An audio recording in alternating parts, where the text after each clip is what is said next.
Somos todos iguais na diferença. Hoje o papo é um papo super agradável. Nós vamos falar um pouco daquilo que é necessário e tem que ser muito divulgado, tem que ser muito falado. Mas o podcast hoje é de uma forma diferente. Você vai ver, acompanha aí. Minha convidada especial hoje é a Leila. Ô Leila, que bom ter você aqui, que prazer poder receber, para poder juntos a gente falar um pouquinho sobre realmente o que é a inclusão. Temos vivido tempos de exclusão e está na hora de realmente viver a inclusão. Seja bem-vindo aqui no Caratinga Tem Jeito, para juntos batermos esse papo. Obrigado pela sua presença. Eu que agradeço, Johnny, o convite, né? Eu fico muito agradecida de estar aqui no seu podcast e eu gosto muito de falar sobre a questão da inclusão, né? Hoje a gente sabe que a gente precisa muito de políticas públicas na inclusão, né? Para a gente ter uma melhoria nas escolas, na sociedade, em família, né? E esse tema é um tema que ainda eu vejo que é pouco explorado. A gente precisa mesmo aí estar falando um pouquinho mais sobre a questão da inclusão. E abrindo aspas, eu queria dizer para você, aguardem. Leila é mãe do César, do super-herói César. E em breve ele vai estar aqui comigo. A gente vai bater um papo com ele também. Você vai ver que amor de pessoa. O César é cativante, mas a mãe dele tem ensinado muito isso aí. Ô Leila, inclusão, a gente passa por esse momento tão difícil, né? Eu vejo que você trouxe os papelzinhos. E hoje, como eu falei, o podcast é um pouco diferente, sim, a gente vai ser arguído, né? Como vereador, como legislador, né? A gente vai ser arguído por você nesse sentido. Saber que Caratinga tem jeito e como pode ter jeito. Mas o que você queria trazer de novidade para nós aí, Leila? Então, Johnny, eu vejo, né, que a questão da inclusão, ela é pouco ainda falada, é um pouco trabalhada na sociedade, nas escolas, né? E hoje eu venho como mãe ativista, né, da causa da pessoa com deficiência, mãe do César Augusto. Hoje eu vejo que meu ponto de vista ele é diferente do que era antes mesmo do César nascer, né? E eu aproveito esse espaço para fazer alguns questionamentos, né? Você como pré-candidato aí a prefeito na nossa cidade, e eu gostaria muito de contar com o seu apoio nesse momento de estarmos aí propondo uma melhoria na sociedade para essas crianças, né? E eu vejo assim que hoje na Constituição, né, e na Lei de Diretrizes e Bases, a gente pauta essa questão da gestão democrática, né? Nas escolas, onde quer dizer que tem que ter a participação de todos ali para que a inclusão na escola ela possa acontecer de verdade, ou seja, essa participação democrática dos pais, né, da família, da gestão escolar mesmo, mas a gente não vê muito aí essa questão da participação mesmo do município em relação ao que pode ser melhorado. Você como pré-candidato, né? Quais as políticas públicas que você, como pré-candidato a prefeito, poderia estar levando aí para as escolas? Você tem algum incentivo para que possa melhorar essa questão? Leila, eu fico satisfeito, né? A gente tem lutado tanto dentro do Legislativo nessa causa da inclusão. A gente vê tanta exclusão aonde deveria ter inclusão. E só quem tem a possibilidade de estar com esses amores de pessoas especiais, que eu vejo assim, que sabe a realidade e como somos nós, né, que somos mais beneficiados. Hoje é fato, velho, que se, por exemplo, um gestor público, não digo nem sou eu, mas qualquer gestor público, existe lei, se a lei fosse cumprida já era o suficiente, porque a lei precisa ser cumprida. O gestor público não pode medir esforços em momento nenhum para que fazer com que a lei seja cumprida em todas as suas faixas. Não adianta burocratizar demais, a gente tem que simplificar. Não adianta inventar demais, não adianta dar desculpas demais. O certo é certo e tem que ser cumprido. E aí eu vejo que ele precisa ir além da lei. E quando ele vai, como é ir além da lei? Quando você cumpre a lei, você faz com que as pessoas especiais, a pessoa especial, ela possa estar inserida na sociedade. Mas quando você vai além da lei, você vai através do amor e do carinho. Porque um gestor que ama e tem carinho por aquilo que faz, ele acaba entendendo a vida do outro. Eu falo que quando a gente vê muito usada essa palavra de ser compassivo, o que é ser compassivo? Ser compassivo é andar com o passo do outro, andar no mesmo passo do outro, é sentir o que o outro sente, é estar com o outro. E aí você passa a se surpreender. Quando você passa a sentir com o outro, você acha que aquele tem dificuldade, você vai descobrir que a grande dificuldade, a maior dificuldade é sua, né? Então, eu acho que é fazer com que a lei se cumpra, é fato. E a partir disso, fazer mais um pouco dentro daquilo que se propõe. Então, Johnny, eu tô até vendo a sua camisa aí, achei muito bacana o tema, né? Caratinga tem jeito. Eu, como mãe atípica, às vezes a gente bate aquele desânimo, né? De ver tantas coisas deixando de lado, deixando de ser feitas.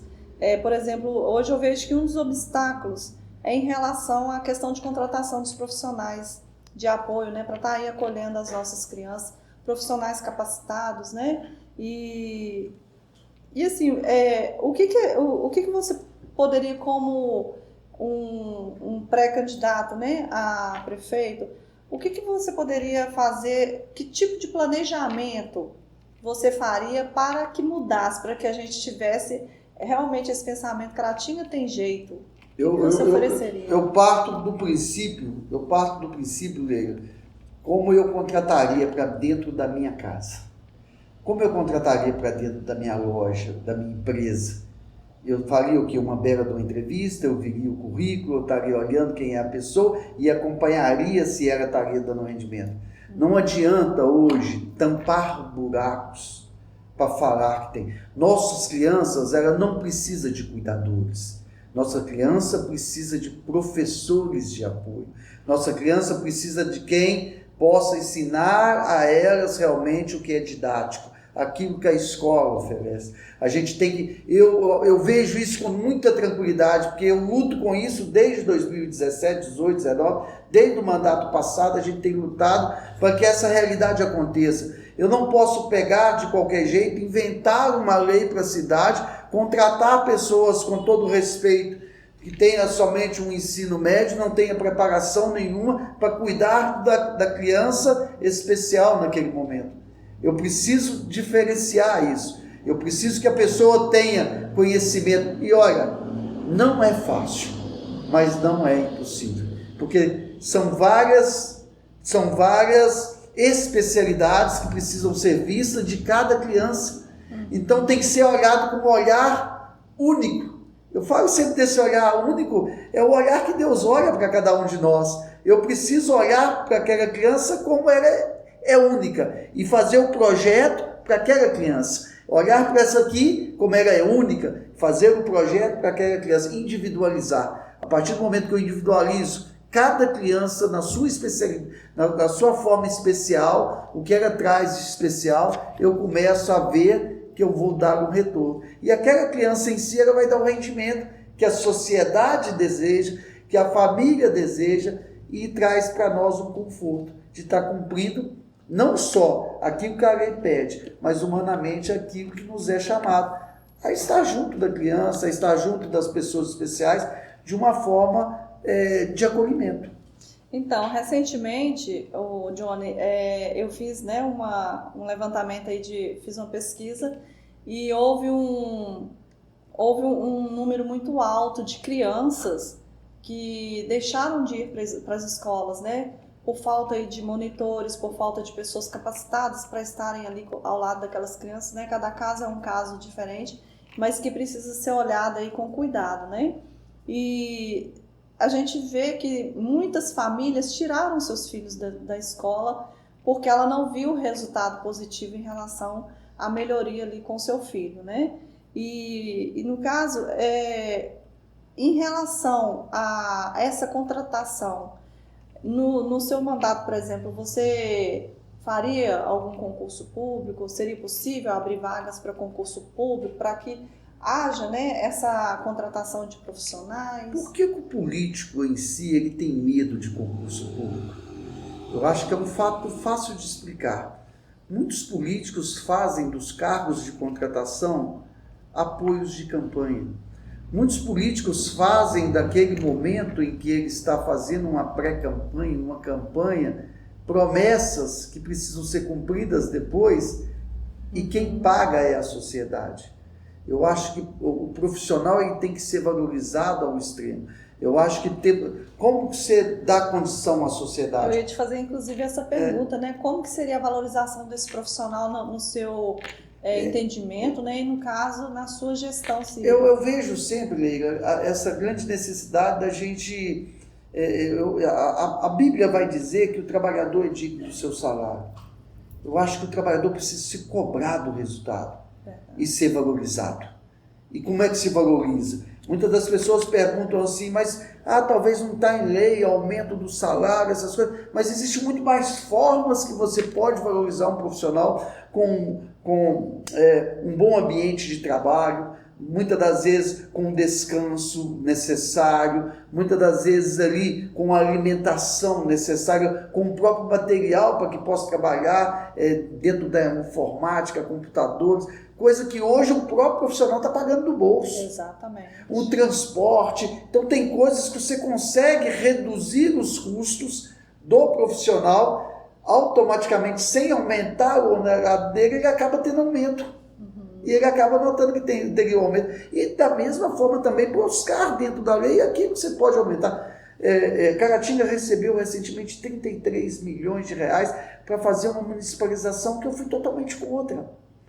Porque nós não vimos o dinheiro até agora, nós vamos ver aí, prestes a chegar ano eleitoral, a promessa de 10 escolas, a promessa de reforma e nada. Enquanto isso, quem paga são as nossas crianças. E voltando às nossas crianças especiais, elas precisam ter um profissional que vai além do cuidado da criança. Um profissional que vai saber também lidar com aquelas outras crianças que estão ao entorno da criança especial, para que aquelas crianças que estão em torno sejam também as crianças que vão incluir ela no meio.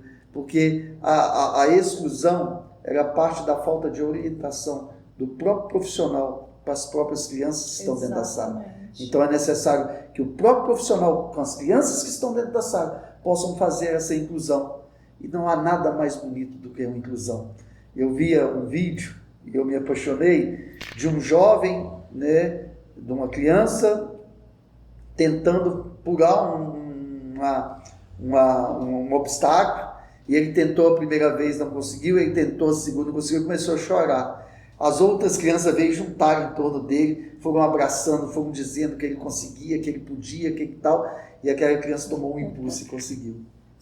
Não precisou do profissional, do professor, para aquele momento, porque ele já tinha agido antes no coração daquelas crianças para que aquele momento acontecesse. Então é isso que a gente precisa. Quando eu falo, sabe, Johnny, de políticas públicas, é justamente por causa disso. Eu falo assim, a gente precisa muito criar políticas públicas para a inclusão, porque assim, nós temos profissionais bons, mas a gente vê que muitos estão desorientados porque não tem capacitação e não tem recursos também, né, suficiente para estar se capacitando, porque a gente sabe que hoje tem vários cursos, né, EAD, que são baratos, mas se a pessoa não tiver recurso para ela cada dia buscar essa capacitação, porque não para por aí, né?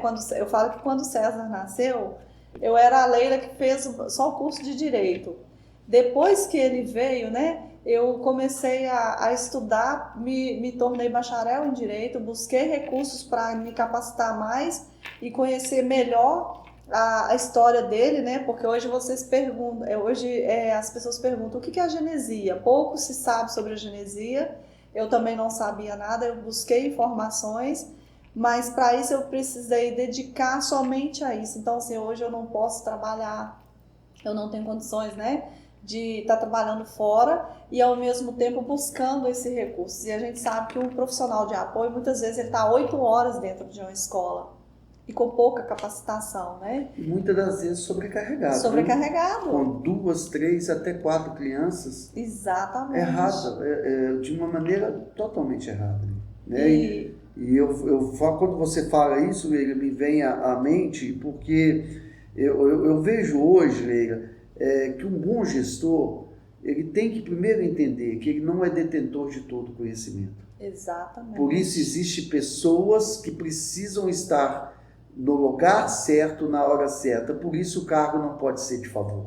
Exatamente. Porque a pessoa certa, no lugar certo, dá resultado. A pessoa errada, no lugar errado, não vai trazer resultado. Então, muitas das vezes é necessário que a gente entenda isso profundamente. Por que eu preciso saber tudo sobre a pessoa especial? Não preciso. Eu preciso ter pessoas que saibam tudo perto de mim. Porque a pessoa que sabe tudo perto de mim, ela vai me orientar da forma que tem que ser feito. A socialização democrática, né? Onde entra a família, a escola, o social, né? Que é a socialização daquela criança. E a gente precisa abrir espaço que realmente para que essas pessoas possam ter essa vontade de trabalhar com o especial, porque a gente vê também muitas pessoas sem vontade de trabalhar com os nossos filhos. Por que não ter, olha para você ver, Leila, por que não ter o encontro semanal da pessoa especial com aqueles que cuidam delas, por exemplo, juntos, para ali trocar ideias, para ali ver o que acontece? Por que não ter o encontro do próprio professor de apoio, do monitor, do assistente, né? Para que possam ali, olha, com a criança assim funcionou assim, talvez ali vai funcionar a troca de ideia, né? Inclusive, Johnny, a lei 13.146, ela traz isso, né? Ela traz esse recurso que, por lei, a criança ela tem o direito ao monitor, porém ela não se baseia só no monitor. Não. Porque a mãe que conhece, né, a família que conhece a deficiência do filho, ela tem ali todo o tratamento multidisciplinar. Eu vou falar no caso do César Augusto, né, que tem fisioterapeuta, psicóloga, ele tem um atendimento ali multidisciplinar. Quem passa muito tempo com ele no atendimento somos a família. Se o monitor, se a escola ela não abre aquele espaço, né, não dê a liberdade do monitor daquela criança ter acesso às informações da família, aquela criança ela não vai desenvolver. Porque a escola ela não vai saber nada da deficiência daquela criança, né? Isso para mim... Mas isso que você falou é super importante, esse encontro, porque não vai ficar no encontro, vai ficar em informações importantes. Isso é construção. Quando eu falo isso, por quê? O que eu tenho como ideia e como pensamento referente à pessoa especial nesse sentido? O que eu tenho? Eu acredito que hoje o profissional ele não tem. O profissional, nós vamos ter ali um regente, um professor de apoio, que seja um disciplinário, aquelas pessoas ali. Aonde que é o encontro dele? O encontro dele tem que ser semanalmente com a família. Ou seja, a família precisa sentar com esse profissional. Esse profissional primeiro precisa escutar a família. Tem que parar com que esse profissional sabe tudo, não sabe. Hoje, por exemplo, hoje quando a gente pega isso, a teoria é uma coisa. Exatamente. Então esse profissional tem toda a teoria, mas a vivência quem tem é a família. Então quando a gente pega esse profissional que tem a teoria e une ele à família que tem a vivência, ele vai cuidar bem da criança. Isso especial. É a capacitação também, né? Sim, é muito mais do que a capacitação, até vou te interromper, porque por mais cursos que ele faça, a criança vai surpreendê-lo. É verdade. Porque a criança surpreende a família todo dia. Só que quando a criança chegar a surpreender aquele profissional, a mãe já sabia. Então a mãe já poderia ter passado aquilo. Então é mais fácil. Eu vejo ainda uma dificuldade muito grande em algumas escolas em relação a isso aí. Eu falo porque, assim, hoje, né, eu, mas o César, nós somos palestrantes, né? E a gente, assim, todas as escolas que nos chamam para fazer palestras, um dos motivos é exatamente esse daí, a falta de informação que muitas vezes o monitor não tem com a família, né? Não sei qual o motivo, não sei se é a escola que muitas vezes também ela não abre esse espaço, né? Mas tem muitas pessoas que ainda têm medo de buscar conhecimento. E o melhor meio de você buscar conhecimento é com a família daquela criança, né? De um PCD. E por isso que eu bato muito na tecla de políticas públicas da inclusão. Hoje nós temos políticas públicas de tudo, né? Mas da inclusão a gente ainda está precisando melhorar. Eu vejo isso, e vejo isso com uma naturalidade muito grande. Eu não vejo um gigante, eu vejo ali uma forma tranquila de ser resolvido. Primeiro, fazer com que a lei se cumpra, é o primeiro passo. Mas fazer mas fazer de verdade, não é fingir que está fazendo Clarice School, não é fingir que está fazendo, é fazer, é acompanhar, é ter alguém que acompanhe, é ter uma pessoa, não, está errado, aquele profissional, por mais que ele seja capacitado, não está dando certo com aquela criança.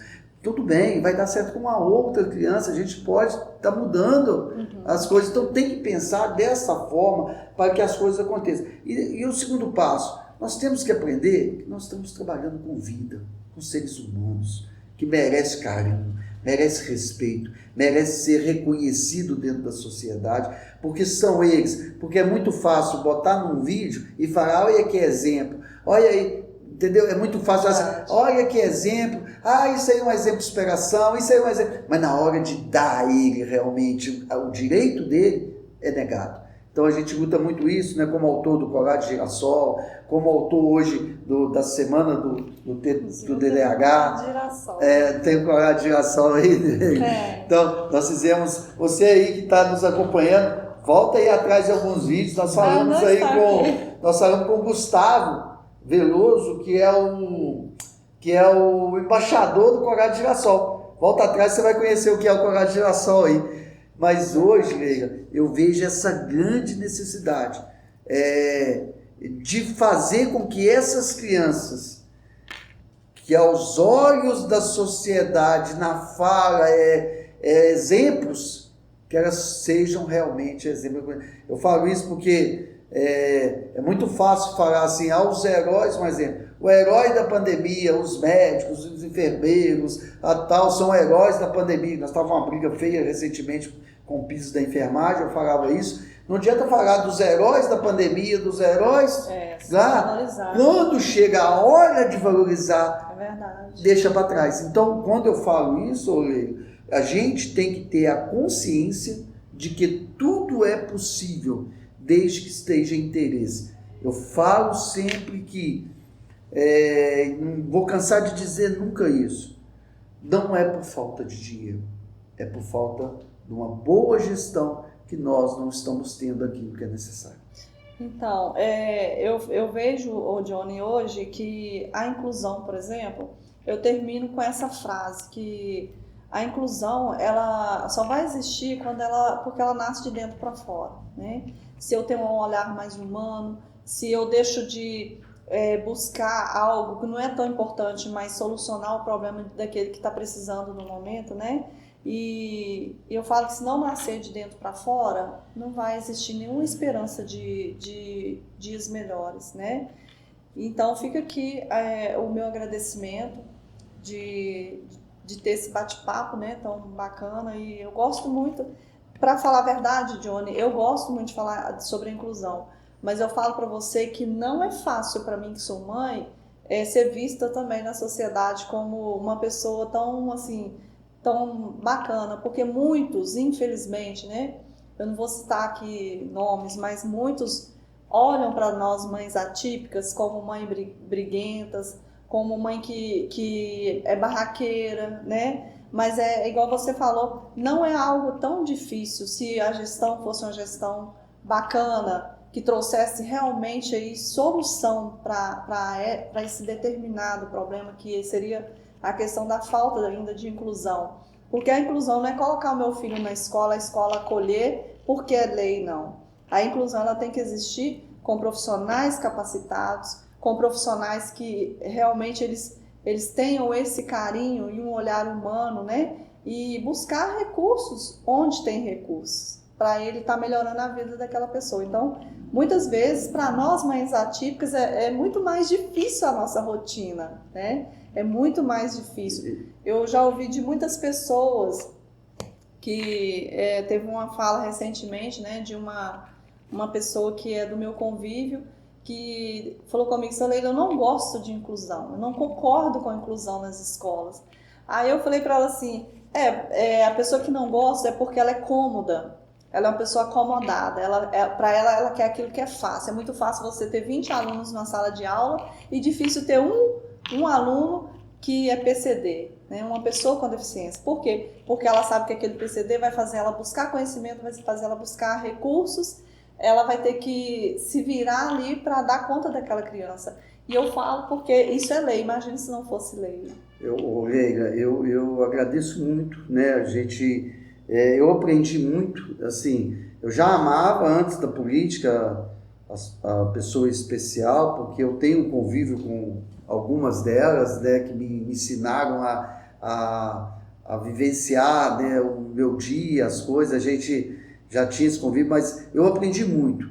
E eu falo sempre que o olhar que eu tenho hoje para as mães atípicas é totalmente diferente. Eu vejo como guerreiras, eu vejo como pessoas que estão cuidando da sua cria, cuidando daqueles que ela amam, e que tem que ser assim mesmo. Eu acho que hoje não precisaria de nenhum escândalo se tivéssemos políticas públicas verdadeiras.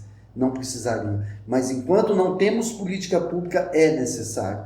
E é necessário se levantar, é necessário falar. Então eu vejo que Caratinga ela tem jeito a partir do momento em que a gente começa a entender que nós, homens públicos, nós tomamos conta daquilo que não é nosso.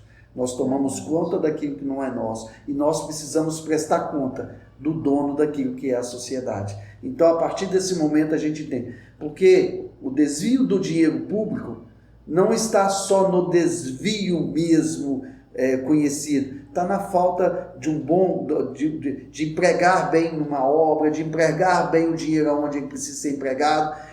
Quando você emprega mal o dinheiro, você está tendo um desperdício daquele dinheiro. Então é necessário. Porque quando eu emprego dinheiro numa pessoa que não tem capacidade de cuidar do meu filho, eu estou desviando o dinheiro porque ele está sendo desperdiçado. Então tudo isso eu preciso olhar com um olhar atento de um bom gestor. E muitas das vezes não acontece. Fico muito feliz, agradeço, né, por você ter participado com a gente desse podcast diferente hoje. Obrigado aí por trazer essas novidades para nós. Eu que agradeço o espaço, Johnny, e eu fico muito feliz de poder estar levando essa mensagem, né? Porque essa mensagem de mãe atípica a gente não leva só para uma, a gente leva para todas, né? E eu falo que quem conhece uma criança atípica, ela só tem a aprender, ela só vai aprender. A gente deixa de aprender quando a gente deixa de conviver. Então, pessoal, gostou do nosso bate-papo de hoje com uma mãe atípica? É muito bom falar da inclusão. Melhor ainda é fazer com que ela aconteça. Esse é o grande objetivo que a gente tem hoje na vida pública, que as pessoas possam ser reconhecidas, mas acima de tudo, que tenham o seu direito respeitado. Não é favor, é direito. E direito precisa ser respeitado. Se você gostou do conteúdo, curta aí, compartilhe, siga a gente aí no nosso canal do YouTube, mande para as pessoas, deixe um comentário, talvez você queira que eu bate um papo com alguém conhecido de você, com alguém que você que possa trazer um conteúdo legal para nós, deixa aí no comentário e até o próximo vídeo.